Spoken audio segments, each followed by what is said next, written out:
Bonjour et bienvenue dans Projetez-vous, abordant la gestion de projet sans complexe, cette série de podcasts dédiée au management de projet.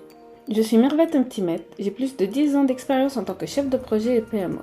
Par ailleurs, je suis certifiée Project Management Professionnel et je suis activement bénévole au sein du Project Management Institute France, l'organisme référence en matière de gestion de projet. J'aime transmettre mes connaissances et vous accompagner dans la gestion de vos projets. C'est pour cela que je coach et forme à la gestion de projet et à ses métiers.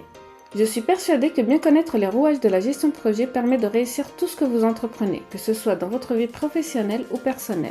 Une fois par semaine, nous aborderons ensemble dans ce podcast les différentes facettes et toutes les actualités du management. J'inviterai régulièrement des professionnels qui expliqueront leurs méthodes et leur expérience sur des thèmes choisis. La gestion de projet permet de structurer, coordonner, contrôler toutes les étapes de la conception à la livraison. Venez découvrir comment et repartez avec quelques astuces. Je vous invite à vous abonner et me suivre pour plus de contenu sur la gestion de projet.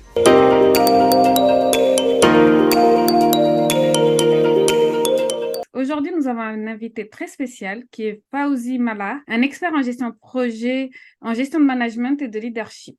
Fawzi, merci d'être venu aujourd'hui. Nous avons déjà échangé sur le sujet du burn-out et la responsabilité des managers lors d'un événement que tu as organisé en ligne sur LinkedIn. Ça a été très intéressant. Aujourd'hui, je suis contente de te recevoir comme invité car les sujets que tu abordes dans tes posts, dans tes contenus sont très intéressants pour moi. Ils concernent les managers, le management, une nouvelle façon de manager, de travailler. Et pour moi, être chef de projet, c'est aussi dans l'optique des fois de devenir manager. Avoir toutes les bases de la gestion de projet, être chef de projet certifié peut assez rapidement nous emmener vers des postes de management, de directeur de pôle, de directeur de département. Donc, c'est pour cela que j'ai tenu à t'inviter aujourd'hui et je suis contente de lancer ces réflexions avec toi. Donc, avant de plonger dans le vif du projet, est-ce que je te tutoie parce qu'on parle ensemble depuis un On peut certain se temps. tutoyer, Monique, on est-ce se que tu tutoie. peux te présenter ton parcours et qu'est-ce qui t'anime dans ton travail? Alors, tout d'abord, merci pour m'accueillir sur ton podcast et bravo à toi pour toute l'énergie que tu y mets et merci aussi pour tous les échanges que tu as pu faire et réaliser sur l'événement que j'avais organisé et qui était très intéressant, très enrichissant. Un événement régulier en plus sur LinkedIn, on aura peut-être l'occasion d'en rediscuter. Pour répondre à ta question, tout simplement, euh, moi, je me considère comme un épanouisseur professionnel.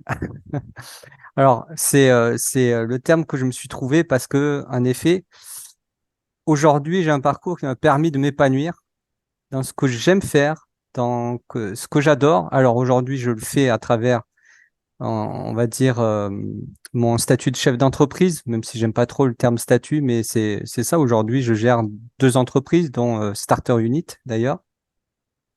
Et cela me permet de m'épanouir dans ce que j'aime faire, c'est-à-dire accompagner les personnes, les écouter, c'est de comprendre en fait quelles sont leurs problématiques et les aider à trouver une solution pour, à leur tour, trouver justement cet épanouissement pardon, professionnel que je leur souhaite et un équilibre de vie en fait entre vie perso, vie pro. Alors, moi, je considère qu'il n'y a pas de cloison entre les deux. Je sais pas toi, mais pour moi, on a une seule vie, un effet. Et puis après, le but, c'est de trouver cet équilibre entre des projets qui nous animent, qui nous passionnent hein, d'un point de vue professionnel, et puis un confort de vie, une qualité de vie aussi personnelle qui est nécessaire pour jouir de cette vie, puisqu'on est tous là pour nous accomplir, nous épanouir dans cette vie. Dans mon parcours, j'ai eu deux phases en fait, hein. Avant d'être chef d'entreprise, j'ai été pendant entre 15 et 17 ans, chef de projet dans le domaine de la business intelligence. Alors, je sais pas si tu sais ce que c'est, la business intelligence, et je sais pas si ton audience sait ce que c'est, mais en fait, c'est Eh oui. en France. Oui, pardon. Non, tu disais oui, tu peux nous l'expliquer, comme ça fait un métier de plus à connaître. Chef de projet? Chef de projet business intelligence, en fait, c'est en français, on parle de décisionnel, chef de projet décisionnel. C'est quoi? C'est tout simplement mettre en place des solutions au sein d'entreprises pour aider les chefs de service, les directeurs, tous les décideurs, les décisionnaires à prendre leurs décisions, tout simplement. Donc, qu'est-ce qu'on va faire? On va leur partager en fait des dashboards avec des indicateurs stratégiques, opérationnels, pour qu'ils puissent justement prendre leurs décisions. Et il y a tout un tas de solutions qui existent justement qui leur permettent de le faire. Et puis, l'intérêt de ce boulot pendant 15-17 ans, c'était d'aider vraiment les entreprises à intégrer un système qui permettait le partage d'informations donc par à différents services, services achats, services logistiques, services marketing, services informatiques DSI et tout autre service opérationnel aussi.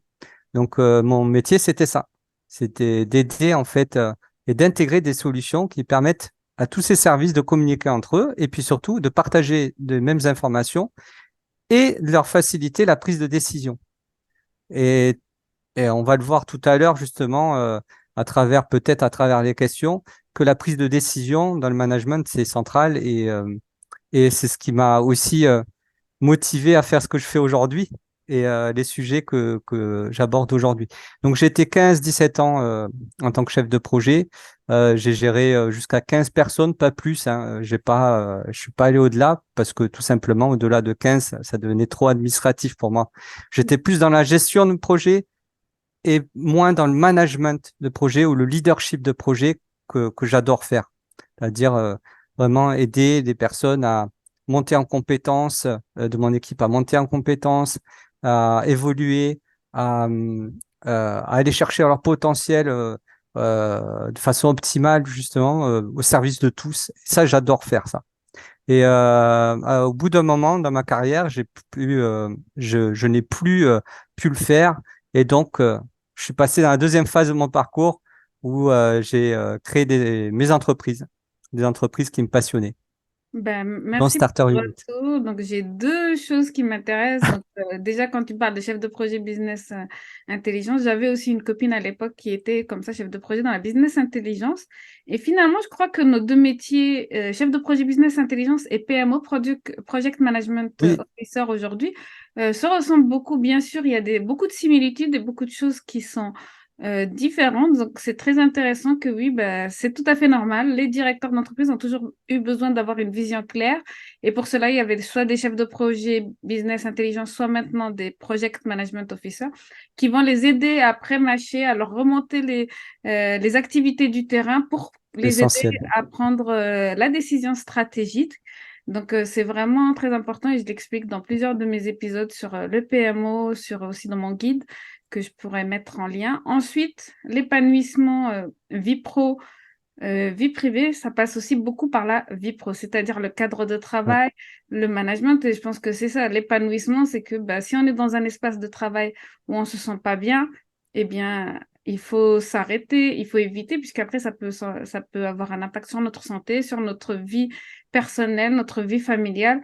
Donc, j'ai l'impression que maintenant, tu essayes d'aider les gens et je pense que ça, c'est aussi, peut-être, je ne sais pas si complètement. tu as commencé avant ou après le Covid, mais je pense que après Oh, le Covid, bien avant, bien avant. bien Oui, avant, mais je pense qu'après le Covid, il y a eu beaucoup de remises en question de la part des gens j'ai eux-mêmes. vu. Et donc, tu as dû avoir beaucoup de clients. Ah oui, oui. Bah justement. Justement, en 2021, j'ai failli mettre la clé sous la porte avec Starter Unit. Je le dis de façon très claire, très franche, parce que mon métier était basé quand même sur pas mal d'événements présentiels et évidemment, bon, l'impact, hein, je ne veux pas vous l'expliquer, vous le devinerez facilement, a été très négatif. Donc, il a fallu retrouver une autre stratégie et j'ai changé de stratégie, c'est-à-dire que je suis allé dans un développement d'entreprise plutôt partenarial. Donc, j'ai créé pas mal de partenariats et c'est là où ce changement de stratégie a rejoint aussi une demande, un besoin nouveau qui a fait que c'est remonté en flèche, mon activité est remontée en flèche et m'a permis de croître encore plus rapidement. Et c'est vrai. Bien avant, oui, ça a été bien avant le Covid. Je commençais, on va dire officiellement, Starter Unit a commencé en 2017. Ma première entreprise, c'était bien avant, en 2012-2013. C'est plutôt quelque chose d'ordre de la passion. J'adore la musique et le chant. Et avec ma femme, on avait créé une première entreprise où on accompagnait les enfants, même les bébés, hein, ça commençait de 3 mois et ça pouvait aller jusqu'à plus de 6 ans, justement les aider à se développer, à développer leurs compétences cognitives grâce à la musique, au son, donc grâce à la musicothérapie. Et on continue à le faire aujourd'hui. C'est une passion hein, que l'on a avec ma femme. Et, euh, et ça, c'était mon premier cheval de bataille, puisque c'est le premier contact avec la vie de chef d'entreprise, ou plutôt j'ai accompagné plus ma femme d'ailleurs, qui était elle la vraie chef d'entreprise dans ce domaine. Et j'ai eu envie aussi de compléter en fait cette expérience avec plutôt l'épanouissement professionnel. J'étais plus dans l'épanouissement personnel, en fait, dans cette première expérience. Et là, je suis passé dans l'épanouissement professionnel, puisque c'est ce que j'avais à moi depuis le début. J'avais cette frustration de mon parcours professionnel qui a fait que j'avais envie vraiment de trouver quelque chose qui m'épanouisse vraiment. Et j'ai réussi à le faire. Et aujourd'hui, je le transmets, je le partage. Voilà. D'accord, bah merci pour ce retour et ce parcours. C'est vraiment très intéressant et c'est des sujets qu'il faut qu'on aborde et qu'il faut qu'on généralise. On n'est pas obligé d'être malheureux pour gagner de l'argent, pour faire vivre sa famille. Donc, vraiment, mais bien sûr, il y a des métiers dont on ne peut pas se passer, mais je pense que la société est en train d'évoluer vers des métiers qui sont plus épanouissants, plus même si le métier est dur, de mettre en place des choses à côté où il y a de l'esprit d'équipe, où il y a des choses comme ça.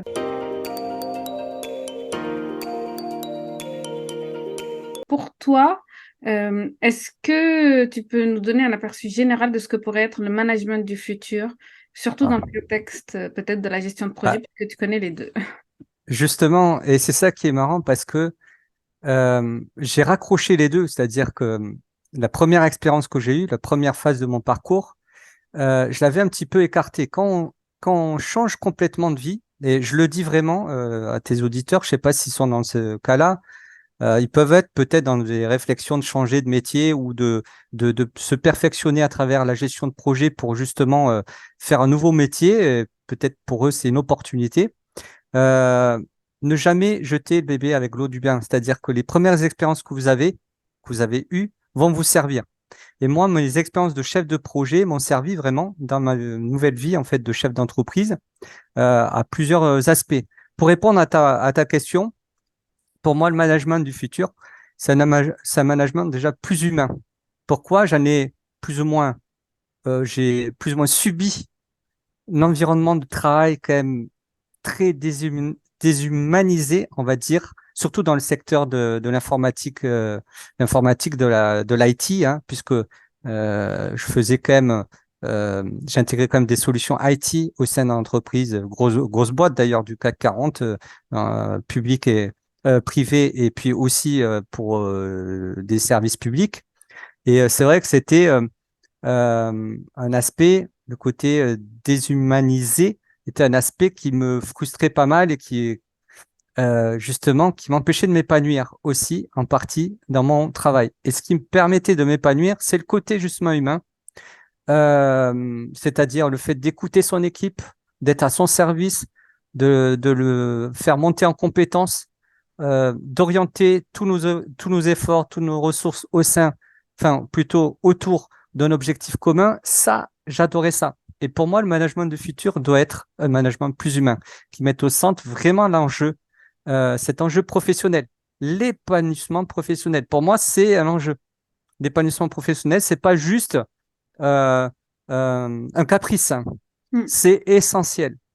Et il faut utiliser au mieux nos soft skills, nos compétences humaines. On Ben, je va suis parler tout... plutôt en français, mais bon, voilà. ben, je suis tout à fait d'accord avec toi. Je pourrais même t'inviter pour refaire Oui, l'épisode tu en voulais dire quelque anglais. chose, pardon. Oui, oui, j'ai dit, ben, je pourrais même t'inviter pour refaire l'épisode en anglais, donc Ah tu ben, peux parler de soft skills. pourquoi Et pas?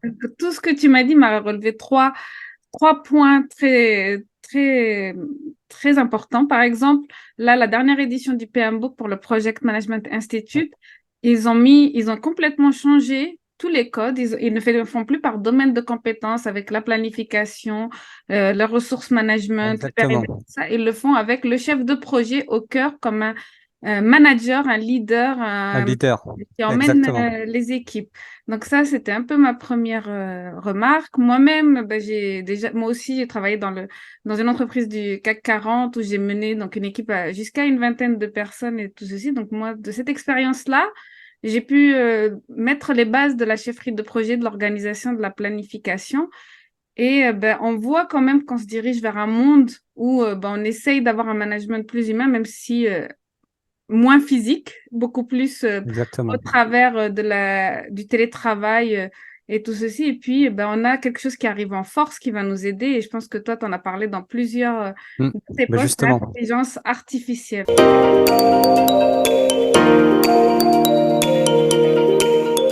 Donc, est-ce que tu peux expliquer un peu comment l'intelligence artificielle peut bien sûr. apporter et ben, comment tu vois ça et si tu as des cas concrets? Alors, ben justement, pour compléter ce que je disais avant, et puis ça va me permettre de faire la transition en répondant à ta question sur l'IA. Euh, à travers ce que j'ai fait, l'événement que j'ai fait sur LinkedIn, les posts, les événements que j'ai fait sur LinkedIn, à travers le mouvement Business for Human, pour moi, je sens qu'il porte cette vision du management du futur.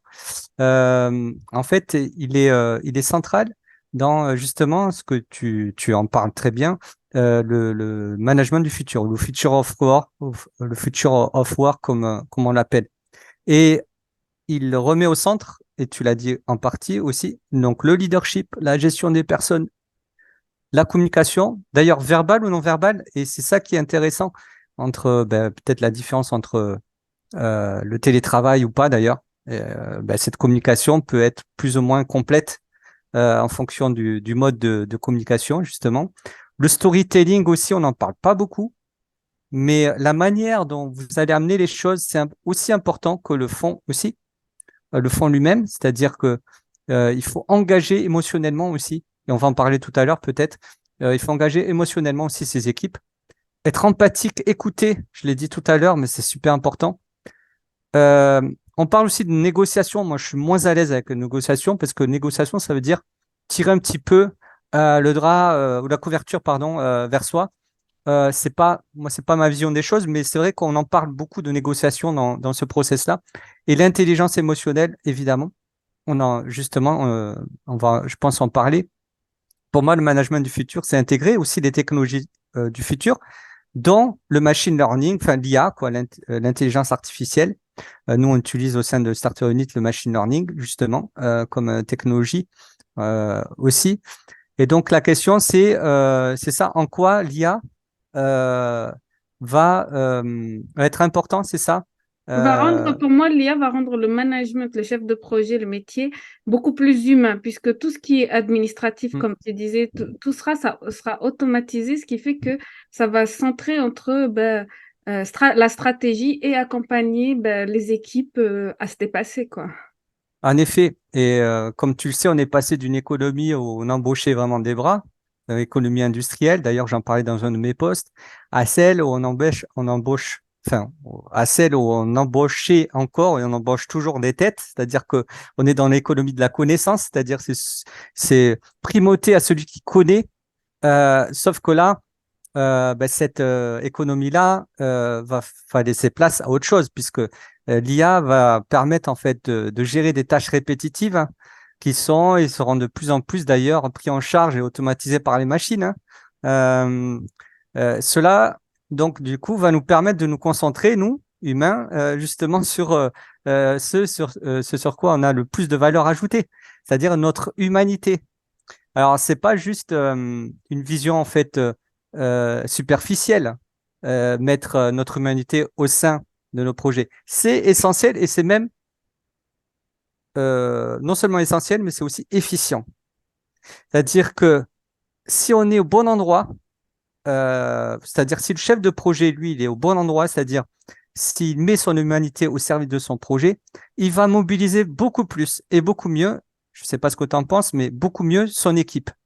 Euh, Pourquoi? Parce que s'il oublie en fait qu'autour de lui, il a des êtres humains et pas seulement des ressources, hein, que justement qu'on ne met pas en fait, s'il n'arrive pas à s'il n'arrive pas justement à oublier que les ressources humaines ne sont pas des ressources qu'on gère comme des ressources matérielles, s'il oublie ça, ben il va demain, je pense, il va être complètement perdu dans son nouveau métier, puisque son métier évolue vers ça. Déjà, c'est essentiel de l'être aujourd'hui, mais demain, ça le sera encore plus, puisqu'il sera concurrencé, c'est-à-dire si c'est un très bon technicien de projet, moi j'appelle ça comme ça, hein, Oui. un technicien de projet, c'est-à-dire une personne qui sait très bien utiliser les outils de planification de projet, hein, comme celui de Microsoft, ou il est très bon en fait en planification Gantt, etc. C'est fini ça. Demain, il sera concurrencé par les intelligences artificielles. S'il ne se ressent pas sur justement ses compétences humaines, ses compétences en leadership, bah, pour moi, il n'a pas d'avenir. C'est ma vision, attention, hein. C'est pas Oui, une oui. vérité Non, que je bah, donne, c'est ma justement, vision. je vais rebondir puisque j'ai fait récemment une conférence dans une université du Québec et quand j'ai fini, donc c'était sur la gestion de projet et de portefeuille, exactement ce dont on parle avec la business intelligence. Et la personne m'a posé une question, elle m'a dit, mais avec l'intelligence artificielle, que va devenir notre métier? Celui-là de chef de projet, est-ce qu'il va disparaître? Et non, moi je lui ai répondu, non, il va juste évoluer, ce qui fait que des tâches qui étaient peut-être rébarbatives, vont être enlevés et ça va faire, oui, que notre humain, que gérer les équipes, ça va prendre plus de place. Mais c'est vrai que même si il faut qu'on connaisse la base, donc on étudiera ça soit dans les certifs, soit dans les Exactement, écoles et tout ça, pour complètement. savoir, pour comprendre, pour pouvoir répondre à la machine, mais on sera beaucoup plus amené à, comme tu dis, à l'idée avec le cœur, avec ses émotions, l'intelligence émotionnelle. Et donc, moi, pour cela, qu'est-ce que tu conseillerais justement à nos futurs chefs de projet, managers? D'acquérir comme compétence Comme pour être, compétence. oui, pour vraiment répondre aux besoins du marché et pour pouvoir être embauché, pour pouvoir travailler sereinement en tant que manager. Bah, pour moi, déjà, il faut qu'on donne des exemples concrets avant de répondre à cette question. Aujourd'hui, il y a de plus en plus d'outils d'ailleurs qui intègrent l'IA, hein. Je ne sais pas si tu as remarqué, comme Notion. Je ne sais pas si tu connais ou si ton audience connaît.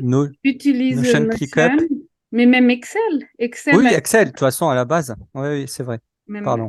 pour commencer, puisque nous, en société, souvent, on veut utiliser les grands MS Project et tout ceci, mais Ben là, oui, justement. l'outil le plus basique, c'est Excel, et Excel intègre déjà la notion d'intelligence artificielle à plusieurs niveaux d'ailleurs. Ben, c'est le premier outil en prise de décision. Moi, c'est à mon époque, hein, bon, ça commence à faire, on disait que Excel, c'était 99% en fait. euh, d'Excel dans les prises de décision, c'est-à-dire on utilisait cet outil à 99% des cas dans l'ensemble des entreprises. Évidemment, ça a évolué maintenant, mais je pense qu'Excel a encore une bonne Oui, place dans la prise de décision, en tout cas, et dans la gestion de projet, hein. et puis, Je me oui, je trompe suis pas. Si... obligée de me mettre à Notion puisque maintenant c'est l'outil nécessaire, mais j'ai pas encore toute la vision de ce que peut faire Notion avec l'intelligence artificielle et je pense que nos auditeurs, c'est le même cas. Est-ce que tu peux, Alors, Notion, c'est pas vraiment un outil de gestion de projet, mais on l'utilise de plus en plus en startup. Ça commence à se démocratiser dans les grosses boîtes. Et comme il intègre aussi des outils comme des outils Kanban, tu sais, hein, les outils Kanban, les outils de diagrammes, les diagrammes de Gantt, euh, qui sont générés d'ailleurs de façon automatique. Il a intégré dernièrement aussi des outils d'intelligence artificielle où tu tapes en fait des instructions, il te génère en fait aussi certaines choses. Donc ces outils-là ont compris aussi qu'il fallait intégrer ce type d'outils d'IA. ClickUp aussi, un outil de gestion de projet pour le coup. Là, on est plus dans le management de projet, on est plus dans l'outil de gestion de projet. Intègre aussi ces aspects-là d'IA. Slack, évidemment. Tu sais que l'outil collaboratif en oui, gestion de projet est essentiel, que ce soit Teams, Slack. Les outils collaboratifs intègrent aussi des API pour communiquer avec d'autres outils no-code comme ClickUp, Notion. Et oui, ça, c'est un signe, c'est le contexte. Et d'ailleurs, qu'est-ce que je pourrais conseiller à un chef de projet? Déjà, de se dire que l'IA va aller plutôt sur l'augmentation de l'efficacité. sur l'analyse de données, sur la prise de décision. Ben évidemment, hein, c'est pas, j'en parle parce que justement, c'est au centre de mes compétences et de ce que j'aime faire. La planification et la prévision, évidemment. Le chef de projet qui ne sait pas planifier et prévoir aujourd'hui est handicapé, mais demain, l'IA va prendre justement cette place-là. Et l'agilité, la flexibilité, c'est-à-dire que euh, ça, c'est des domaines que va prendre l'IA. Donc, je conseille au chef de projet de prendre tout ce qui n'est pas de l'ordre de l'IA, c'est-à-dire justement ce qu'on disait tout à l'heure, de développer ses compétences humaines. Moi, j'aurais justement, en plus de ce conseil de développer ses soft skills, trois autres conseils à leur donner, ces chefs de projet, c'est de se connaître eux-mêmes et connaître leur pourquoi. Pourquoi ils veulent être chef de projet? Est-ce que c'est juste une opportunité de carrière? Est-ce que c'est pour le côté pouvoir? C'est vrai que quand on est chef de projet, on peut faire plein de choses et on peut décider de plein de choses. Et bon, on a cet aspect pouvoir aussi qui peut rentrer aussi, hein. Je ne sais pas ce que tu en penses toi, Mirvet, il peut rentrer en jeu, hein, dans ce questionnement. Il faut savoir en fait où est-ce que le chef de projet souhaite être demain. Et je leur conseille vraiment d'être plus sur les aspects humains parce que c'est là où ça va se jouer. Pour les autres aspects, pouvoir et salaire, moi je dirais que ce sont des conséquences à la valeur qu'ils vont apporter. Et demain, on va les atteindre sur les compétences, leur qualité de compétences humaines. Donc, ils seront rétribués, ils auront évidemment le bénéfice de la qualité des compétences qu'ils vont développer. Deuxième conseil, c'est évidemment d'être dans un processus Kaizen. Évidemment, toi, j'imagine que tu sais ce que c'est. Et puis les chefs de projet qui ont une expérience savent ce que c'est. Être toujours dans l'amélioration continue. Pas seulement par rapport à leur projet eux-mêmes, mais par rapport à eux-mêmes et à leurs Oui. compétences. Parce que nous sommes tous un projet. Le projet de notre propre développement personnel. Mm. D'accord? Donc, il faut utiliser les outils qu'on utilise pour nos projets, il faut les utiliser aussi pour nous.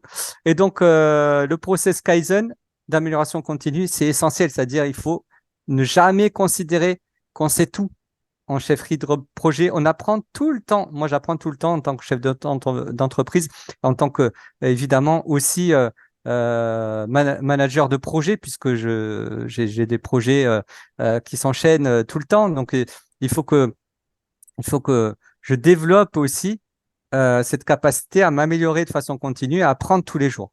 Troisième conseil, en plus bien sûr du premier que je vous ai donné, c'est-à-dire de développer ses propres soft skills, c'est de garder toujours un pied dans le concret.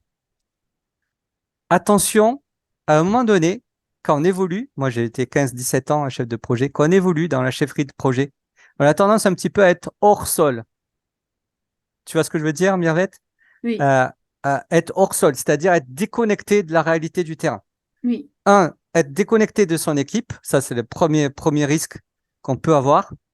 Et on a des piqûres de rappel qui sont salvatrices, qui nous rappellent que l'équipe, quand même, c'est sans équipe, on n'est pas chef de projet. Bon, après, on peut être chef de projet solo, hein, de nous-mêmes, hein. Mais là, on parle vraiment de chefs de projet qui ont des équipes, on est d'accord? oui, sur des gros Voilà, projets, ce sont puis des gros projets. Mm. Donc, ça, c'est première chose, pas être hors sol par rapport à son équipe, pas être hors sol par rapport aussi à ce qu'on propose à nos clients.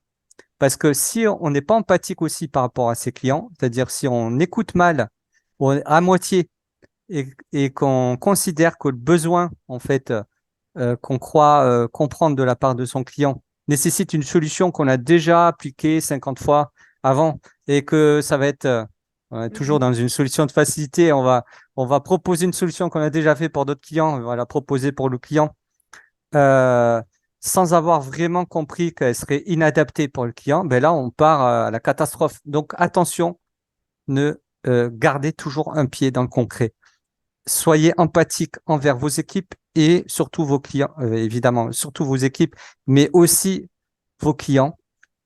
Et voilà, donc être chef de projet, c'est pas être hors sol, c'est bien sûr être connecté au terrain, à la réalité humaine aussi d'un projet, hein, Oui, évidemment, mais aussi à la réalité matérielle. Attention, hein, je mets pas de côté le fait que il faut bien sûr que la gestion de projet soit efficiente, c'est-à-dire intègre la nécessité humaine d'un projet, mais aussi matérielle, évidemment, puisque c'est aussi le métier du chef de projet. Mais la partie gestion de ressources matérielles, elle sera plutôt déléguée, je pense, selon moi, à l'IA demain. Donc voilà les conseils que je donnerai au chef de projet demain. Ben, merci beaucoup, vraiment, c'est des conseils très intéressants et j'aime bien cet aspect-là, équilibre vie privée, vie professionnelle. Nous allons bientôt terminer donc cet épisode de podcast. Vraiment, on aurait aimé t'écouter un peu plus et je pense que tu as Ah une ben, ce sera expérience de l'occasion. vie professionnelle et personnelle. Pour moi aussi, donc les projets, la gestion de projet, c'est perso et professionnel. Et bien évidemment, bah, c'est dommage, quand les directions sont trop éloignées du terrain, eh bien, c'est là où on a des problèmes de communication, des problèmes de compréhension, des équipes qui ne savent pas vers où aller et qui sont un peu perdues. Donc, c'était vraiment un plaisir de t'avoir aujourd'hui. C'est un plaisir partagé. Fawzi, aurais-tu quelques mots pour la fin? Bien sûr. Déjà, un grand merci à toi, Mirvette, pour ta confiance. Euh, je voudrais juste dire aussi que demain, on parlera plus, c'est sûr, c'est même pas que j'espère, c'est sûr, on parlera plus de leadership, de projet et moins de gestion de projet. Mm. Alors, j'ai rien contre le terme. Moi, j'ai grandi professionnellement avec cette notion de gestion de projet et de cette chefferie de projet. Je pense que il y a deux termes qui vont perdre de la valeur demain. C'est le mot gestion pour les chefs de projet. C'est le mot gestion et le mot chef. Mm. On attend de moins en moins d'avoir un chef. On attend de plus en plus d'avoir un leader. Donc, je pense que déjà, je voulais rappeler que le terme leadership de projet va s'imposer. Je pense c'est sûr, parce qu'on va recentrer l'humain en fait sur sa vraie valeur ajoutée. Et puis, je voulais aussi, je serais très heureux que tu participes, parce que tu m'invites aussi à ton événement. Je serais très heureux que tu participes au prochain événement qu'on va faire sur LinkedIn, qui va parler de l'IA et du management. On devait le faire aujourd'hui, mais j'ai dû le décaler à la semaine prochaine. Donc, ce serait très bien que tu puisses y participer. Donc, au sein de l'événement Business for Human. Donc, il y a un événement audio, mais aussi une newsletter où j'écris des articles autour du sujet de management du futur, d'accord? Comment rendre le management plus humain demain? Et je serais très heureux de t'y accueillir. Et puis même ceux qui nous écoutent, s'ils souhaitent y participer, ils sont les bienvenus, bien sûr. Bien sûr, bah, je mettrai justement les coordonnées, le lien de cet événement ainsi que toutes les informations pour te retrouver, pour discuter avec toi si Ben les merci. auditeurs ont besoin, voilà, de savoir où te trouver, de savoir comment discuter, quelles sont tes actualités. Donc, merci beaucoup. Et puis, chers auditeurs, merci de nous avoir écoutés. Merci. N'oubliez pas de vous abonner et de faire une petite mention sur le podcast Projetez-vous. Merci beaucoup. Au revoir. Bon. Merci, au revoir.